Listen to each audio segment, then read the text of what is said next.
Good evening and welcome to our live broadcast where we talk about our staff interview and make up for that. Joining us this evening is myself, Evan Lineberger, who will be facilitating this call, as well as Adam Moore and our Camp Director Keith Bobbitt. Our Program Director Hunter Day will be joining us shortly. With that, I'll throw it over to Keith, who will help us get through the evening.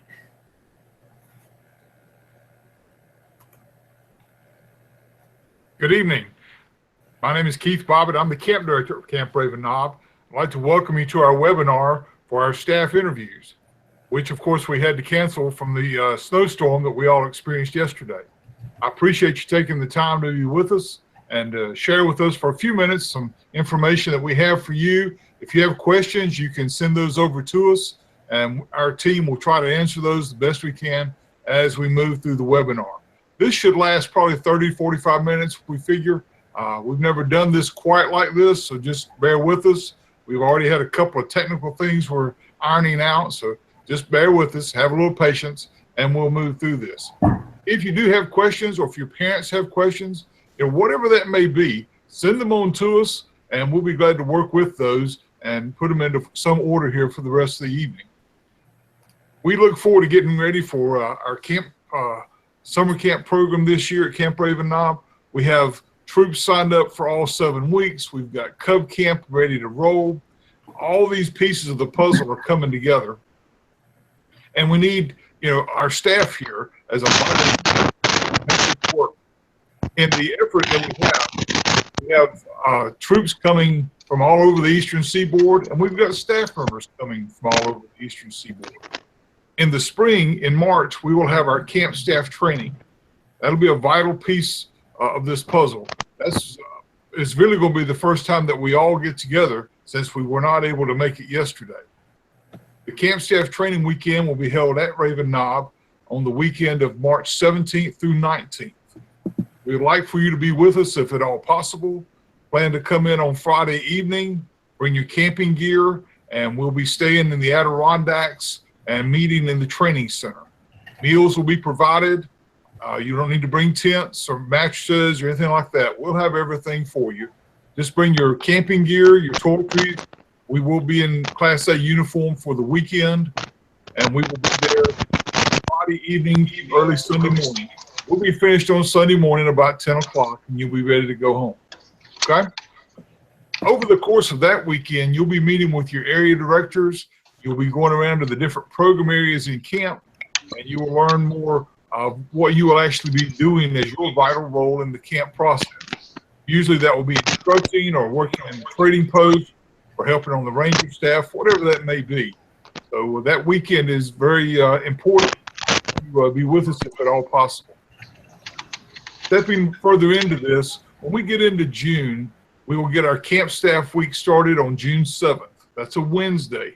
Our camp staff week will go from Wednesday until the following Wednesday. If your school situation is you're still in high school and you can't get to camp on the 7th, just come when you get free.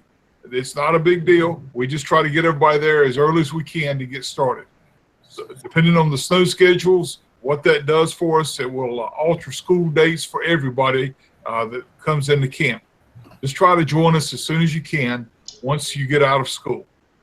When you get to camp in June, we'll have you moving into your staff quarters. Once you get to staff quarters, that works out pretty good to get squared away, and then you'll be with your team in your area as you get ready to go for the summer. The following Wednesday, on June the 14th, we'll have our Cub Scouts coming in. That's a lot of fun. We have a Hawaiian theme this year, so if you want to start putting together Hawaiian shirts or whatever for the week there, that will be very cool. We will run Cub Week from Wednesday through Saturday morning. On Saturday morning, everybody will get free, take the afternoon off. We'll start back on Sunday, and when that gets kicked in, we'll be live there, if you will, for the Boy Scouts for the next 7 weeks. I'll let Hunter address some of those particulars in a few minutes on the week-to-week operations as we get into that. But I want you to be prepared. I want you to look at what you will hopefully be instructing, what areas you'll be working in, have your uniforms ready, have your clothes. Most guys bring a foot locker to camp. It's a pretty easy way to stow your gear. We will be sending out staff contracts in the next few weeks. And in that staff contract, we will have contracts for you to review and sign. Your parents need to review those too if you're under the age of 18. We will have a uniform order sheet. There have been some uniform changes, particularly on venturing. There is a new venturing shirt that was released this fall. It's a very nice shirt. It's nicer material than the previous one, and everybody seems to like it thus far. But you'll be able to order uniform parts at the wholesale price, and we will have those for you when we get to the training weekend in March. So you'll have a uniform order sheet. You need to send that back in along with payment so we can get the uniform parts ordered for you. We'll have them there for you in March. Okay? And the rest of that, there is a sheet that will be in the packet that you receive, and that sheet has several different links. It'll tie you into where to go for tax forms that you'll need to print off and complete. It also will have what's called an I-9 form or a right to work form. There's a couple other links there for a sexual harassment training that you'll need to take, as well as youth protection training. We all have to have these each year as we get ready for camp. You will also, when you come to camp, need to bring with you a medical form. The medical form has to be within 12 months of camp starting, which again is on June 7th. So most everybody has to have a new medical every year, okay? And that's adult or youth. Use the BSA medical form so that we're ready to go, okay? That's just some of the basics there. I know we've got some parents that I hope are listening and joining us tonight. We normally have a parents session to kind of go over a few details. Let me just mention a couple of those. Once your son comes to camp, he gets situated into his quarters and he's ready to go, and he's pretty much on his own. For a lot of these guys, it's their first job. It's the first time that they've ever had to wash their own clothes, keep up with their own belongings, and have a watch to where they stay on time. Most everybody brings an alarm clock to wake them up in the morning and kind of get them up and rolling for the day. We encourage guys to not bring a lot of electronics, particularly game systems and so forth. The camp is not responsible for any damages to game systems or personal belongings that the guys bring with them. So if it's something that's a keepsake or something that's pretty expensive, I would encourage you to leave that at home. When the boys come to camp, everybody will be staying in a building. None of our staff sleeps in tents. We have some very nice buildings. We've upgraded the staff quarters throughout the camp, and most every building, with the exception probably the health lodge, the lodge building, most every other facility that we have is air conditioned, which helps there. There are washers and dryers available throughout the camp for the staff members to use. If your son doesn't know how to wash his own clothes, this will be a great opportunity for him to learn. So he needs to come with a bottle of Tide so he can wash his clothes and look sharp every day when he comes out for the staff. Each Saturday when we wrap up for the week, scouts or the staff is dismissed and they are free for about 24 hours. If he needs to go home, you're welcome to pick him up, or if he's driving, and that's good, he can drive on home.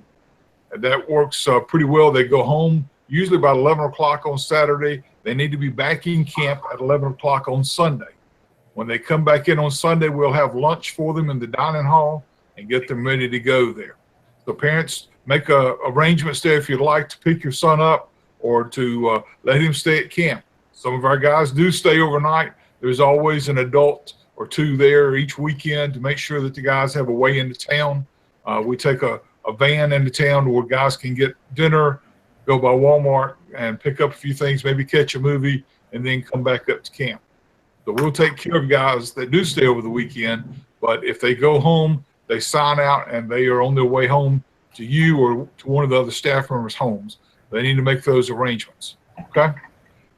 If you have other questions, throughout this, feel free to send us a message right now, or you can always email us and we'll be glad to help with any of those questions that come up. At this point, I'm going to turn it over to Hunter Day, and Hunter's going to talk about some other program items, and then we'll move on from there to Art Blackwood. Okay, Hunter Day, it's you. All right, everybody. I hope y'all are doing well. this evening. Just a couple things to kind of go over about being on camp staff.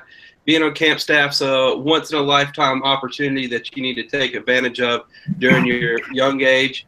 Once you become on staff, you're going to make friends that you're going to keep for a lifelong period of time. You're gonna work really hard, and you're going to gain life lessons off of this, whether it's public speaking or how to do your laundry. You can learn it all. Couple of things to go over. I think Keith kind of hit on a lot of this. Is you're going to be working 6 sessions a day normally. You'll be, heading up a bunch of those yourself and also assisting out with other merit badge instructors in their sessions.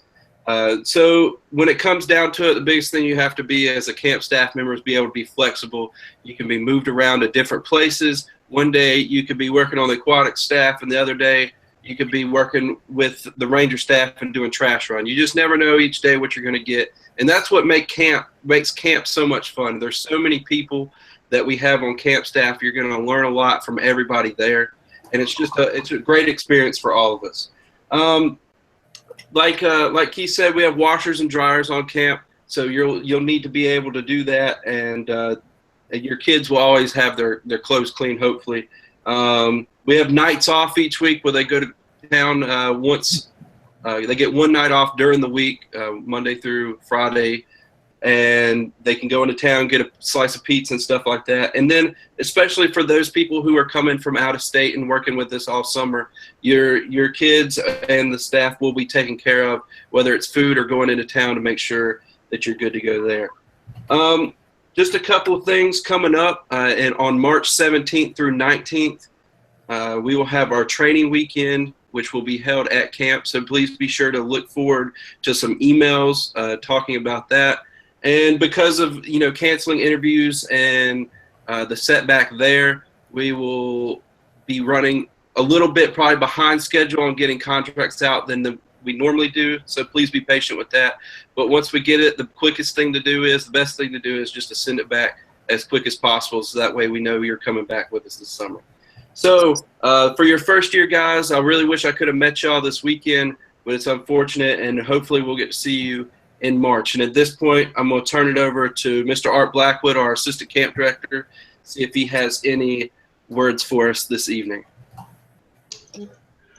Just a few things that Keith already touched on. Welcome, everybody.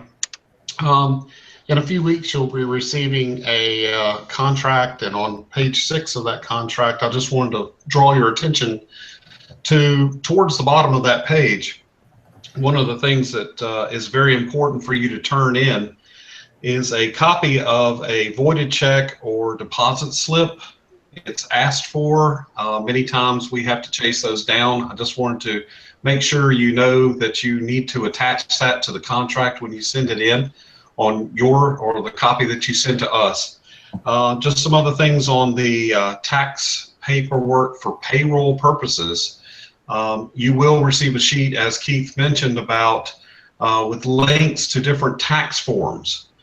There's a W-4, which is a federal income tax form, an NC-4 for North Carolina. There's an NC-4EZ, and there's also an I-9 form. With that I-9 form, I need to get a copy of your Social Security card and a copy of a current photo ID if it is not already on file with the council.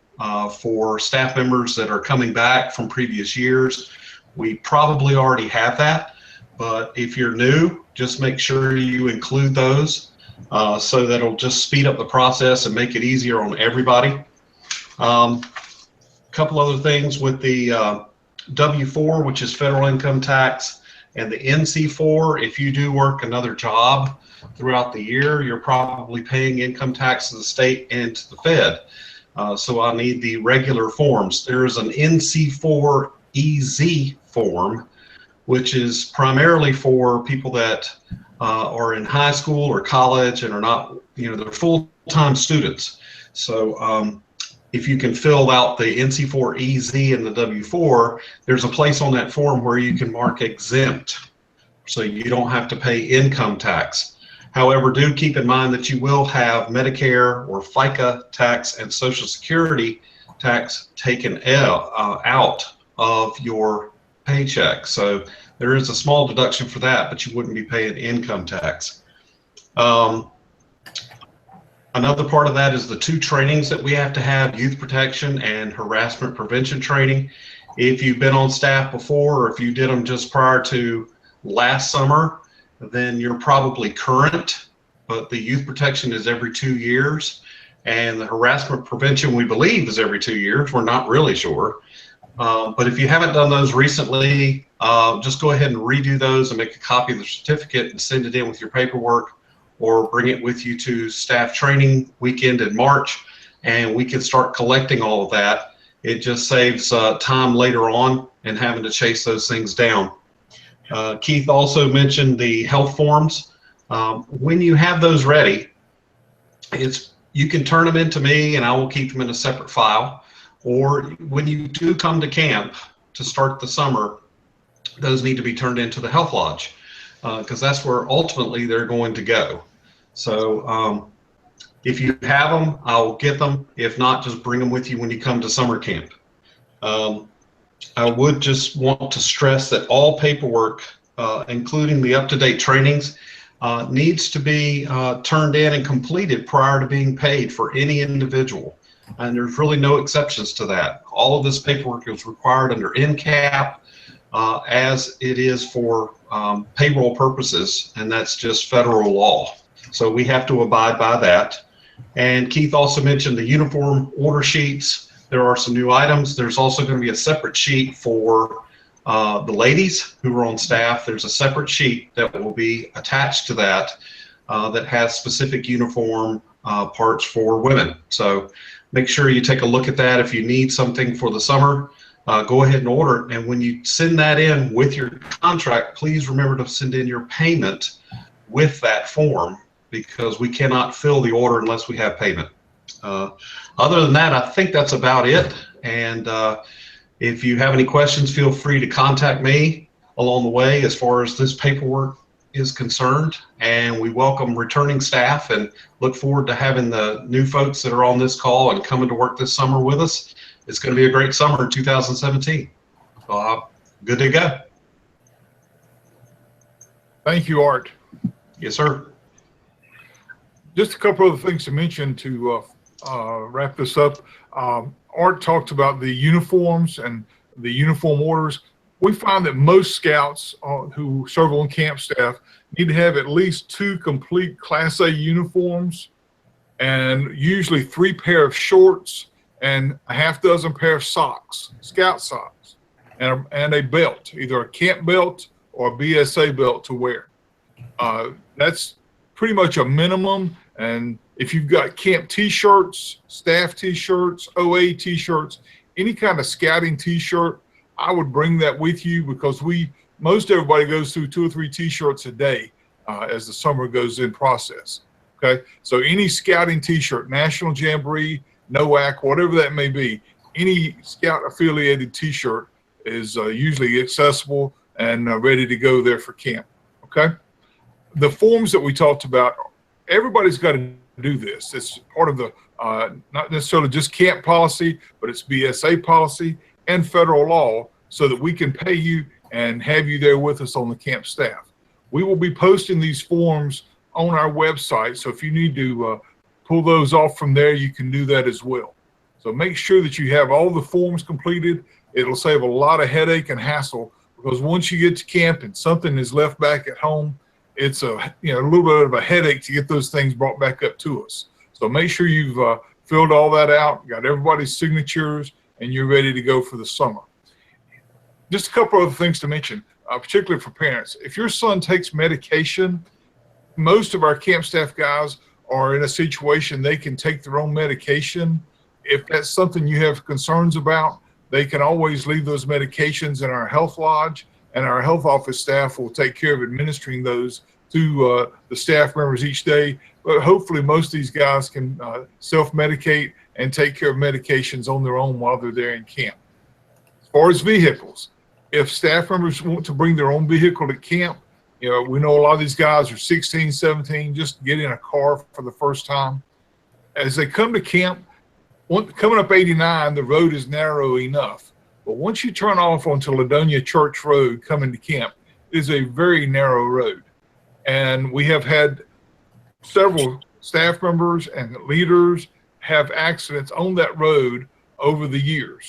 So if your staff member, he's a young teenager and he wants to drive, he legally can do that, but he really needs to have some experience and he needs to drive slowly coming into camp. It is a curvy road and it's not one he's going to be able to straighten out when he pushes the pedal down. He will end up having a crash, and we certainly don't want that. When they come into camp, there is a parking lot for them to park the vehicles in. The vehicles are to be left there except for their night off, which, as Hunter mentioned, are either Monday, Tuesday, or Thursday nights, and on Saturdays when they're free to leave camp. When they are under 18 years of age, they are not allowed to take other staff members who are under the age of 18 with them, so that they're just in the car by themselves as they go into town. Thus, a lot of our guys who are 16, 17 do not bring a vehicle. They just ride the short bus in, the camp van, to go into town and to use for weekends. Okay? So parents, please pay attention to that and know that that's a potential there to have to work with. Another thing that we do is we have as part of the contract, there is a page in there that notifies parents and staff members that we do random drug testing. We're very strict about the use of narcotics at camp or any other drugs, and everybody that comes to camp will eventually end up doing a drug test. So please be aware of that, and if there's any question with that, you're welcome to contact me or contact Art, and we'll be glad to discuss it with you.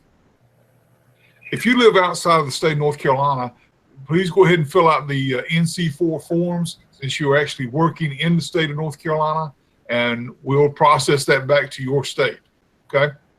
Please go ahead and just fill out the standard forms that we're going to issue to you.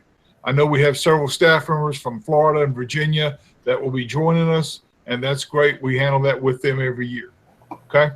We should have a great summer ahead. We're certainly looking forward to 2017. We've got some new things that are underway right now and should be ready for the summer. Probably one of the biggest in our estimation is having power to campsites. Right now, Dave and Jeff have trenched power to, or trenched open the lines to all the campsites with the exception of Sam Houston. And if Duke Power now will come through with their end of the deal, we'll have electricity in all these campsites ready to go for the summer. That will be a tremendous improvement to the camp itself, and will certainly help our troops as they come up for the week. We are doing some major renovations right now for the log cabin where Hunter Day lives, and we'll have that ready to go. It'll be some probably the biggest facelift the log cabin has had in 50 or 60 years. So we certainly look forward to seeing all the upgrades that we have there. There are some other projects taking place in camp. There's a new picnic shelter we hope to have online in Cochise, and a couple other projects as well. So we should have a lot of those things ready to go. You know, Raven Knob is very blessed to have a wonderful facility, to have that mountain right there, beautiful aesthetics any way you turn. It is a beautiful place, and that certainly is the backdrop for the whole camp operation. The next part of that is a program, and that program is something we've all crafted over the years, and we've got guys that have been on camp staff 10, 15, 30, 40 years that contribute into this, and everybody wants this program to work. The third component of that is the staff to make it work, and that's where we need each of you to come in with a positive attitude, being able to flex, as Hunter noted, and we'll get in here, and whatever the task is, large, small, daylight, sunlight, whatever, in the dark, in a storm, whatever the task is, we all jump in with a willing attitude and we make it happen. That's what makes the Raven Knob camp staff so unique. If you have questions, please let us know. If you do not receive a contract immediately in the next few weeks, don't panic. Contact me and I'll let you know where you stand. We've got over 150 people that have applied to work on camp staff. However, we only have about 115 jobs. And with that, we're not able to hire everybody that applies. We will make the best fit for the camp staff and the needs of the camp based on the people that have applied. So please, let us do our end of it there, and we'll let you know where you stand. We want you to have a great summer, and we want you to be with us. if your schedule changes over the spring after you've received your contract and you find out you've got to go to summer school or this changed or that changed, please let us know immediately, because Hunter's counting on you to be there in that program area, and so am I and all the rest of the area directors. So let us know if anything changes and for whatever reason you would not be able to be with us for the summer. Okay? Any other questions that have come up? I think we're good at this point. Thank you all so much for being with us. We look forward to seeing everybody in March. And at this point, I'm going to turn it back over to Hunter and his buddy. All right, guys. I pretty much am good to go here. This is Luke for all of y'all out there in visitor land. He golden retriever here, just a little puppy. But I look forward to having y'all on staff with us this summer. And I can't wait to see you hopefully in March, if not in June. Take care. If anybody else has anything to say, I think we are all good here. Adam, did you notice anything else online that needed to be addressed? I don't believe so.